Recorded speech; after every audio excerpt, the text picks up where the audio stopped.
अकबर बीरबल की कहानी, रेत से चीनी अलग करना। एक बार बादशाह अकबर, बीरबल और सभी मंत्रीगण दरबार में बैठे हुए थे। सभा की कार्यवाही चल रही थी। एक एक करके राज्य के लोग अपनी समस्याएं लेकर दरबार में आ रहे थे। इसी बीच वहां एक व्यक्ति दरबार में पहुंचा। उसके हाथ में एक मर्तबान था। सभी उस मर्तबान की ओर देख रहे थे। तभी अकबर ने उस व्यक्ति से पूछा, क्या है इस मर्तबान में? उसने कहा, महाराज, इसमें चीनी और रेत का मिश्रण है। अकबर ने फिर पूछा, किस लिए?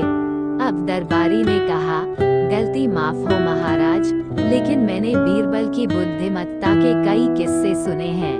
मैं उनकी परीक्षा लेना चाहता हूँ।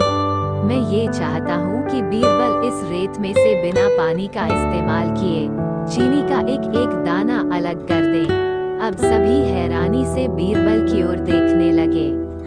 अब अकबर ने बीरबल की ओर देखा और कहा, देख लो बीरबल, अब तुम कैसे इस व्यक्ति के सामने अपनी बुद्धिमानी का परिचय दोगे?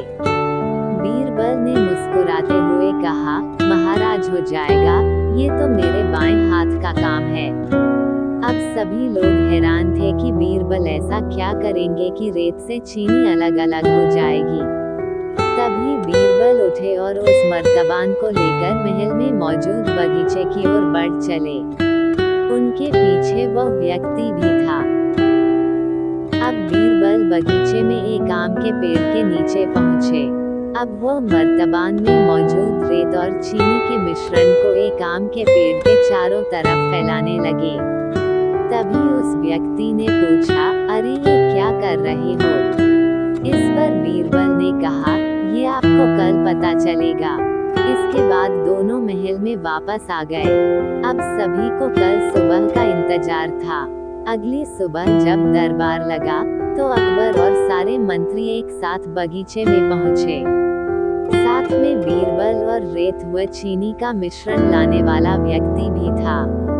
सभी आम के पेड़ के पास पहुंच गए। सभी ने देखा कि अब वहां सिर्फ रेत पड़ी हुई है।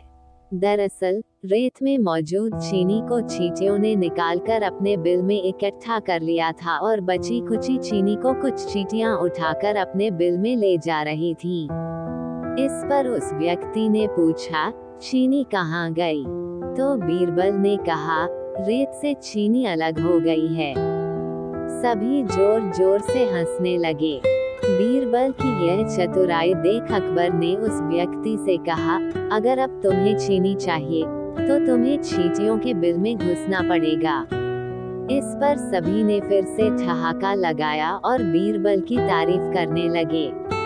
कहानी से सीख, किसी को नीचा दिखाने का प्रयास आपके लिए हानिकारक हो सकता है।